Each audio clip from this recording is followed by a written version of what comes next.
Okay, so hear me out.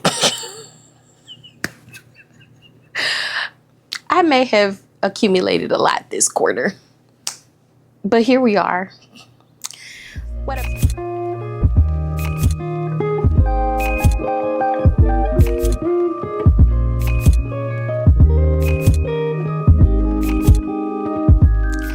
What up, Search fam? Sharday here. Welcome back to the channel. If you are new, my name is Sharday, and I'm out here curating and co-creating a cool ass life. And it's that time for my second quarter book haul. And child, I got a stack. But in my defense, some of these I can't even say that. These ones, most of them I got off, not even vibes, but like I had to have them. Whether you are new here or you keep coming back and you like the vibes and you be watching the videos, join my internet family. Hit the subscribe button, turn on the notification bell so you're made aware of every time I post. And it's usually on the weekends. All right. So we're just going to get down to it. A lot of these are still in the shrink wrap because I had them in a stack. Just waiting for this. So, okay. I have a couple of unboxings as well as the stack of books that I have accumulated over the last 3 months. And some of these you have heard about already. So, we'll start with the stack.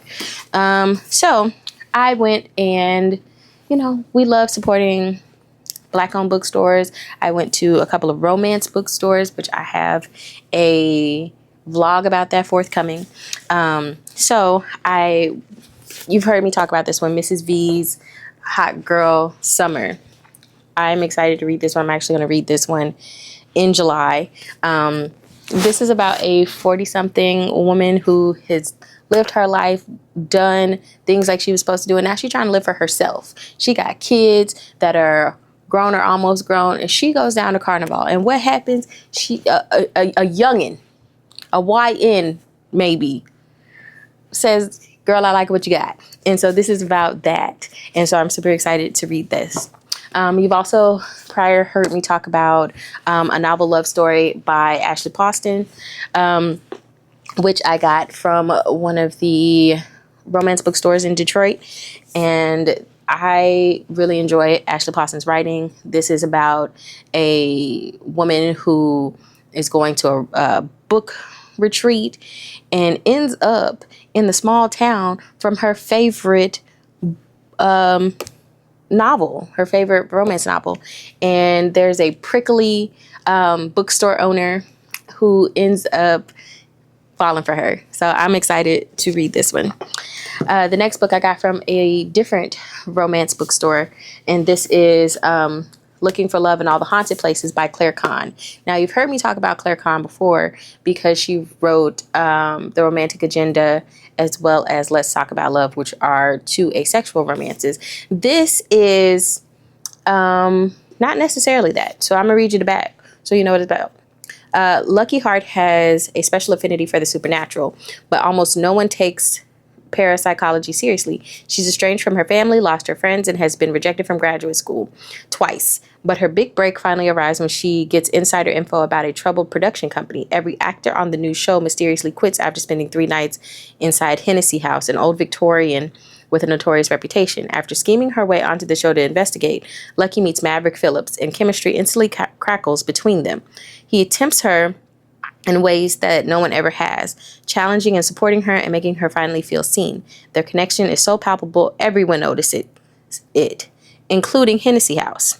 Now, Lucky and Maverick's relationship has a challenger, the lonely, sentient house desperate for her undivided attention. As love begins to clash with her career, Lucky refuses to choose one over the other because everyone deserves a happily ever after, even houses with haunted hearts. But when her plans begin backfiring one by one, she realizes that if she wants to have it all, she'll have to risk everything.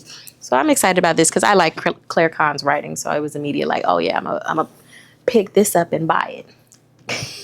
Sometimes there are books that you read and you might read them digitally or as an audiobook, and you're just like, I need to own that. And this is actually what I've been trying to do going forward with books I buy. I'm trying to buy less books off Vibes we see that I'm not doing the best at that.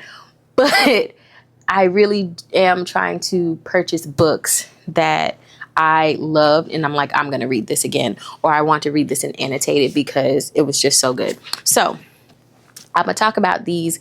I've talked about these in the June reading wrap up, and we had a Talia Hibbert June. Okay. And so I picked up the Fake Boyfriend Fiasco and That Kind of Guy because I enjoyed these so much. And I'm also looking at them as sort of craft research. So I'm going to reread these in physical and annotate them. And then also, Shon's Stan account. We don't have to talk about that. I bought a physical copy of Seeing Red by Shon, which is her Red Riding Hood retelling remix. And it's a lot thicker than I thought it was because Kindle pages, they go fast. So yes, I bought this too. Eventually I'm going to get Just Right as well. Now, the next books I got on pre-order for various reasons. So do they really count? Maybe not. So this series you've heard me talk about because I read it because Illumicrate, Fake Crate, one of the crates had a special edition copy, and that is the Bond Dissolution Omegaverse.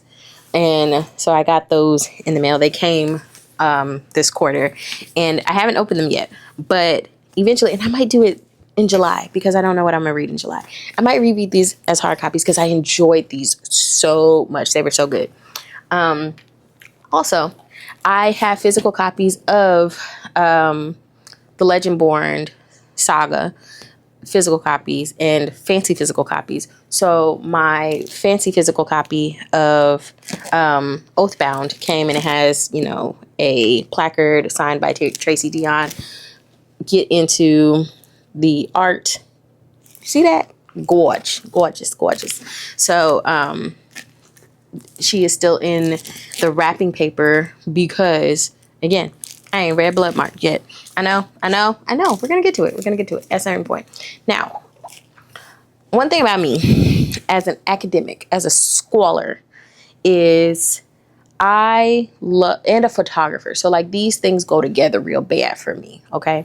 The Met Gala was a thing, and I was interested in it because it was talking about Black tailoring, Black dandyism.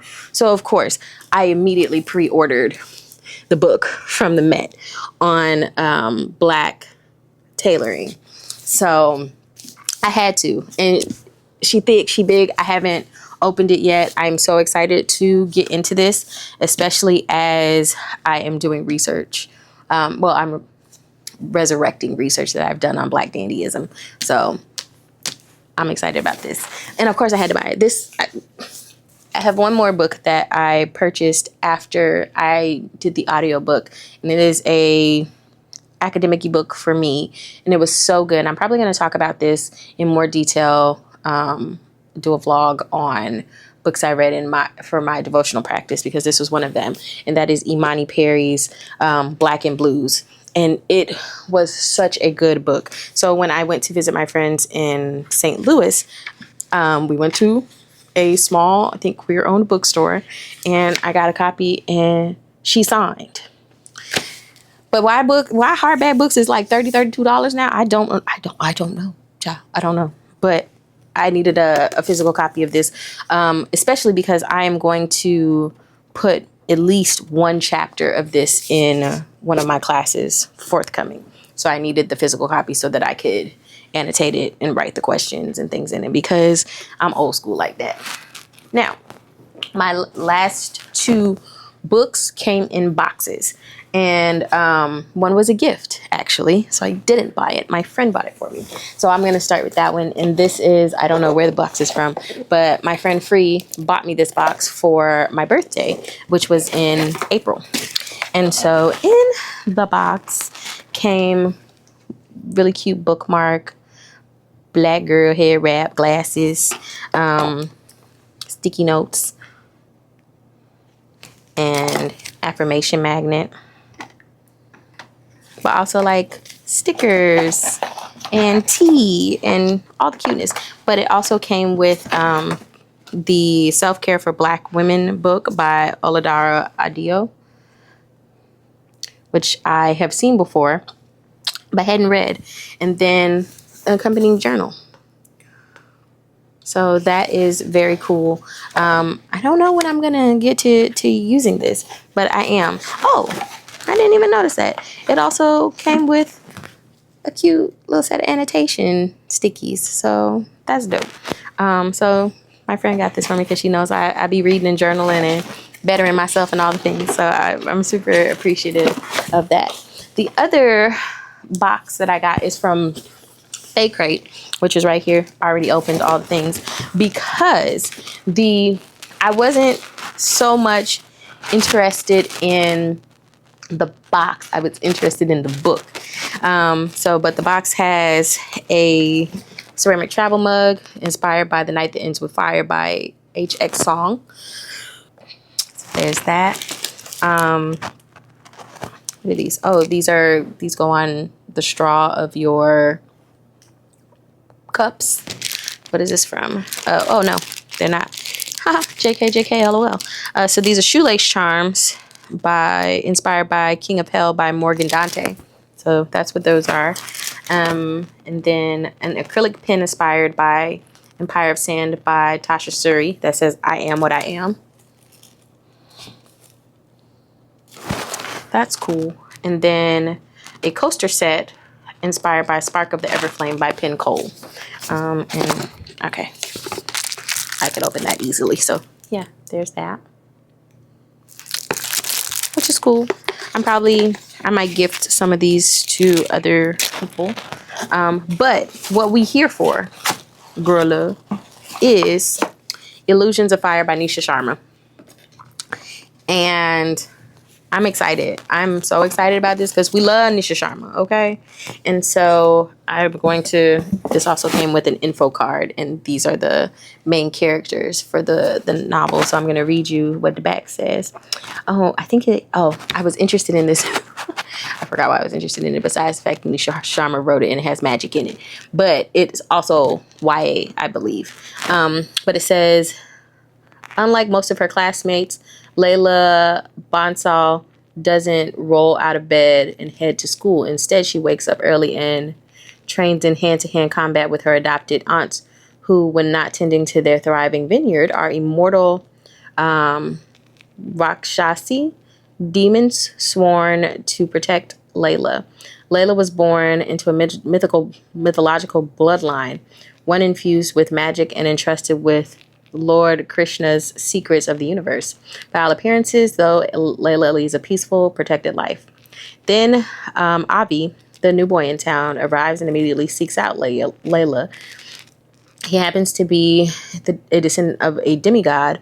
Both his and Layla's origin stories, found in the Mahabharata, an ancient Hindu epic poem about the great war between demigods, witches, and demons, comes crashing to the forefront. Magical powers are activated, dark forces converge, and it looks like Layla's quiet town in upstate New York might be the setting of the next epic battle.